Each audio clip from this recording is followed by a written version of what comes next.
Juste un mot de ce qui se passe à l'Assemblée nationale. Ils continuent à s'empailler, même s'ils ont rejeté le budget, donc tout repart à la case zéro. On va écouter une petite algarade entre le Premier ministre Sébastien Lecornu qui répondait à Éric Ciotti sur la question des budgets et des hausses d'impôts qui avaient été votées. Parce qu'ils n'ont fait que ça, en réalité, depuis 5 semaines, voter des hausses d'impôts. On écoute Monsieur Lecornu.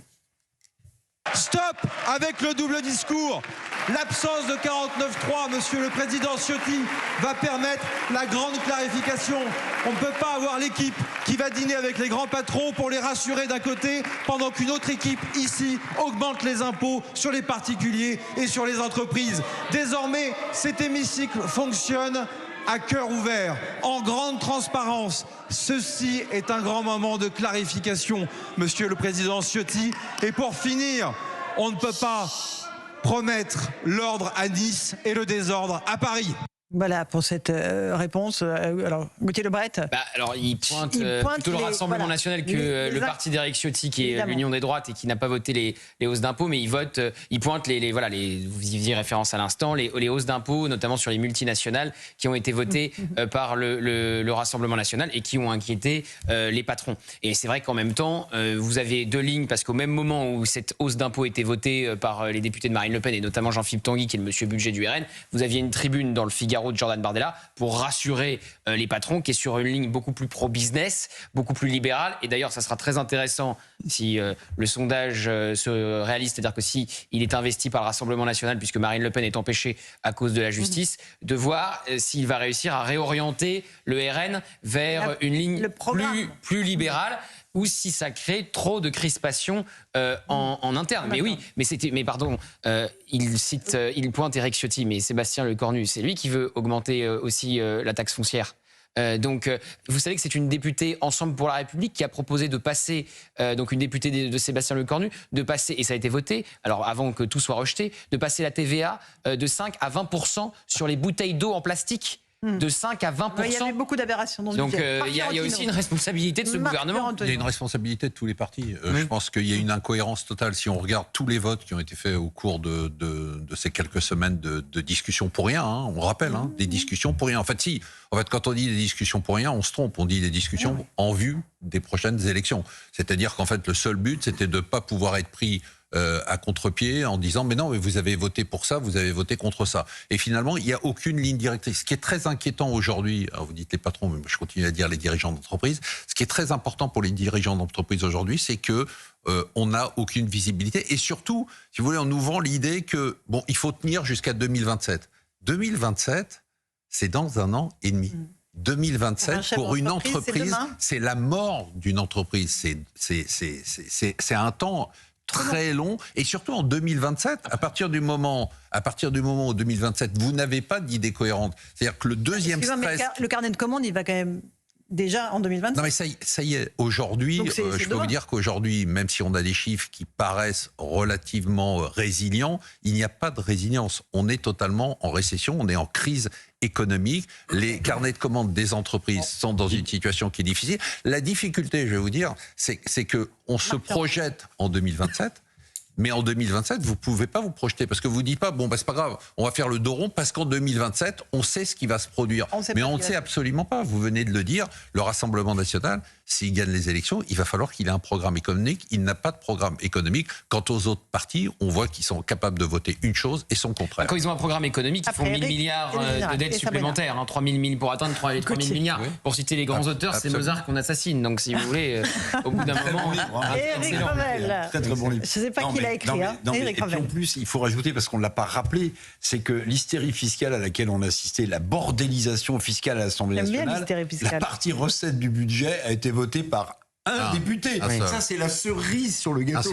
Non seulement ils ont fait n'importe quoi, mais en plus, ils n'ont même pas assumé leur n'importe quoi. Et comment ça va se terminer, Eric ? C'est un naufrage. Personne ne sait comment ça va se terminer, puisque le Sénat est en train de tout détricoter avant que ça reparte à l'Assemblée nationale. Et on va finir peut-être par une loi spéciale. Voilà, loi spéciale ou ordonnance. Et si c'est les ordonnances, pourquoi pas ? Et si c'est les ordonnances, on repart de la copie initiale avec, passez-moi l'expression, toutes les dingueries d'augmentation fiscale qu'on avait commencé à dénoncer. Le ticket restaurant, le chèque cadeau, le chèque Noël, les 8%, on y revient. On a un problème. C'est un naufrage, mais au-delà de ça, il faut essayer de se projeter. Et le problème qu'on a, c'est un problème d'éducation économique, de culture économique. Il n'y a pas de culture économique. Et ça fait que dépenser et taxer. On se bat avec des gens qui n'ont absolument aucune connaissance de l'entreprise. Vous regardez les CV de tous les gens qui sont quasiment députés ou presque. Ils ne savent pas ce que c'est qu'une entreprise. Ils ne savent pas ce que c'est qu'avoir des salariés. C'est une chose d'avoir une enveloppe pour ses frais qui tombent, pour ses petits frais qui tombent tous les mois, d'avoir son équipe, d'avoir son salaire. Vu le rythme des gouvernements qui tombent, mais ils l'ont dans une fonction ou dans une autre. Dans une fonction ou dans une autre, qu'on soit aux fonctionnaires ou qu'on soit homme politique. Et donc, ils ne connaissent pas ce monde-là. Et le peu de gens qui ont une culture économique, c'est une culture économique de gauche. Alors vous avez Sandrine Rousseau qui est prof d'éco. J'ai quand même des sujets parce qu'en fait on enseigne toujours l'économie d'entreprise de la même manière en France. C'est-à-dire un endroit de coercition où le travail n'est pas le patron le capital, il fout dans les poches. Le capital, c'est mal. Général, qu'est-ce que vous pensez de tout ça? Je pense de tout ça. C'est la guerre économique. C'est la guerre économique générale. Ce que je pense, c'est que je pense comme la plupart des Français, c'est-à-dire que je me désintéresse complètement de ce qui se passe à l'Assemblée nationale. Vous ne voyez pas. Non, mais je trouve que on est vraiment dans une incohérence totale, que les députés, les hommes politiques qui sont là, finalement, ne travaillent que pour eux. Où sont les économies? On n'en fait pas, puisqu'on taxe tout le monde. On est le pays le plus taxé au monde, le plus imposé au monde, et on charge encore la barque. Donc comment voulez-vous que les Français acceptent et ne votent pas demain tous Front National, tous Rassemblement National? C'est le résultat de votre sondage. Voilà, donc le résultat du sondage. Donc même pas où sont les économies, c'est où est l'économie. Voilà, je me dis comme tout le monde, mais qu'est-ce qu'ils font, quoi? Je veux dire, on est tombé, mais bien bas. C'est une catastrophe. Un naufrage. Et je disais hier lors d'un interview que moi j'ai vécu, vu mon grand âge, j'ai vécu depuis un certain nombre d'années et j'ai pu côtoyer un certain nombre d'hommes politiques dans les années 80. Et dans ces années 80, il y avait des hommes politiques qui étaient vraiment, qui avaient vécu à la fois le deuxième conflit mondial, qui avaient vécu oui, alors, c'est pas une bonne référence économique, si je peux me permettre. Je vous dis. Écoutez le général. Laissez-moi parler. Ils avaient vécu la France dans les années terribles, la guerre, l'après-guerre, etc. Ils avaient une claire conscience de la France, du devenir de notre pays. Et je retrouve aujourd'hui des gens qui sont incohérents, inconsistants, et qui ne se fichent complètement de l'avenir de notre pays. Et ça me révolte. Vous voyez, je me dis, comme beaucoup de Français, ça me révolte. Enfin, 1981, c'est quand même le naufrage économique majeur, et c'est probablement le prix qu'on est en train de payer aujourd'hui. C'est vient de là, la retraite, la fin de la retraite à 60 ans, les 35 heures. On est dans le cœur du mal économique, le cancer économique qui nous a flingués. Je regarde les hommes. Et les hommes qui étaient là, de droite comme de gauche, avaient des références, ils avaient une vision, ils avaient un attachement pays, un attachement pays que les gens aujourd'hui n'ont pas. Vous pouvez pas me dire que Raymond Barre n'avait pas de culture économique. Non, d'accord. On parle de 81, 80. Non, les années 80. Oui. Allez, vous jouez. Il restait une année de Giscard dans les années 80. Il y avait des gens comme Mesmer, il y avait des gens comme, il y avait quand même des gens brillants. Edgar Faure, etc. C'est quand même des gens qui étaient qui s'en imposaient à l'Assemblée nationale. C'était pas une cause de récréation. Sabrina, aujourd'hui, on parle de cette époque, mais c'était a posteriori des 30 Glorieuses, à l'époque où la France était dotée d'un appareil productif très compétitif. Oui, mais on a aussi dépecé l'industrie française. Il y a eu la mondialisation, la financiarisation de l'économie. Tout ça a concouru malheureusement à la perte de l'outil productif français, et c'est un des grands malheurs aujourd'hui de l'économie française. Pas la globalisation et la financiarisation, je ne peux pas vous laisser dire ça. Non, mais là, c'est trop facile. C'est-à-dire, on repart dans les idées qui sont véhiculées en permanence par certains pays et par certains partis et certains politiques. C'est-à-dire, c'est toujours la faute aux autres. Non. Il y a une absence de décision, il n'y a pas eu de politique. Dans la globalisation, il y a des pays qui ont explosé, qui sont sortis de nulle part et qui sont devenus des puissances économiques majeures. Vous prenez la Corée du Sud qui était dans une situation dramatique et en état de guerre, qui est devenu un des États en pointe aujourd'hui dans la technologie, dans l'IA. Ne serait-ce que le secteur automobile, quand en 92 l'usine Renault ferme, que sont devenus ces ouvriers, par exemple ? Oui, mais ça, c'est pas un problème de globalisation. Pourquoi on a délocalisé ? Ça, c'est pas un problème de globalisation, c'est un problème de vision. C'est-à-dire, il ne faut pas s'accrocher.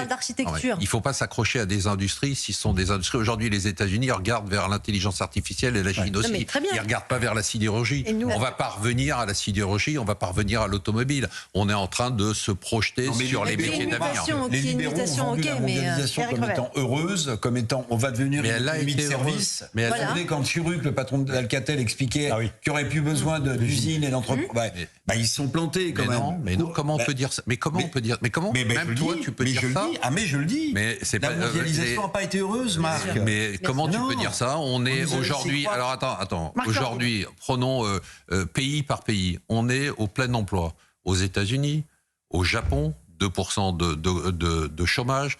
En Suisse, en Corée du Sud, je peux t'en citer, on n'a pas le temps, mais je te citerai 25 pays. Aujourd'hui, on a des pays qui ont eu des décisions politiques courageuses qui leur ont permis non pas de céder en permanence aux syndicats qui minent toutes les industries, parce que, excusez-moi, l'industrie automobile, c'est pas la faute de la globalisation, ni la faute de la financiarisation, mais c'est la faute des syndicats. Et donc, on se retrouve dans une situation où, globalement, si on regarde tout ce qui s'est passé, parce que quand tu regardes la globalisation... Les profondes a voté Trump parce qu'ils ont perdu leur emploi.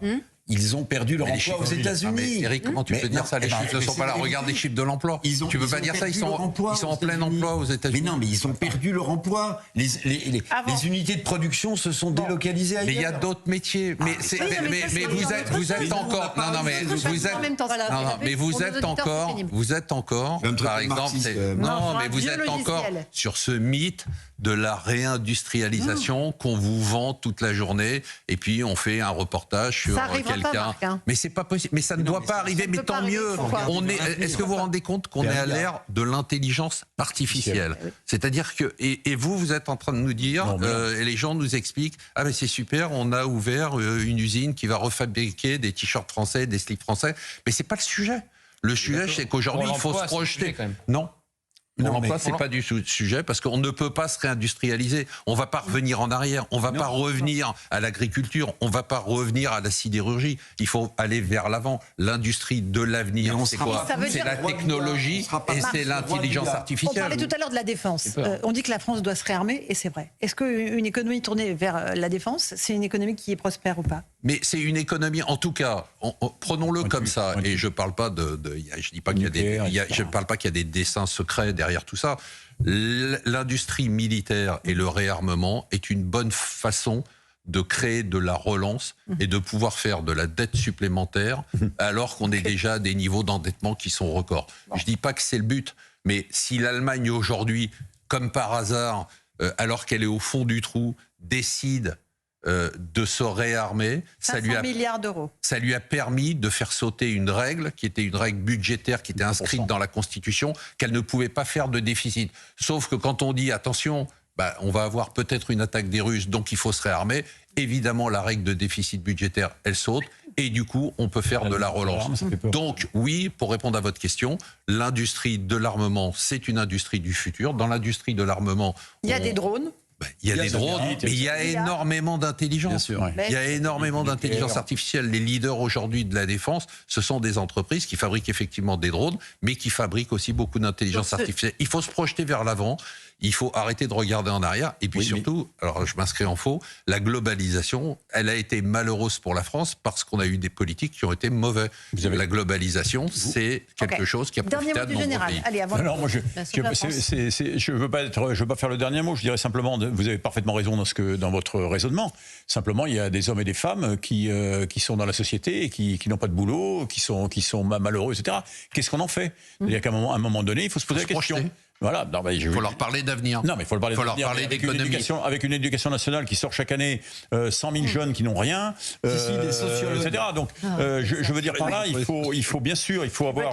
Vous dites, on va vers l'intelligence artificielle. Je suis entièrement d'accord avec vous. Ceci étant, il ne faut pas oublier cette population. Voilà. Vous avez entièrement raison. Tous. Merci beaucoup.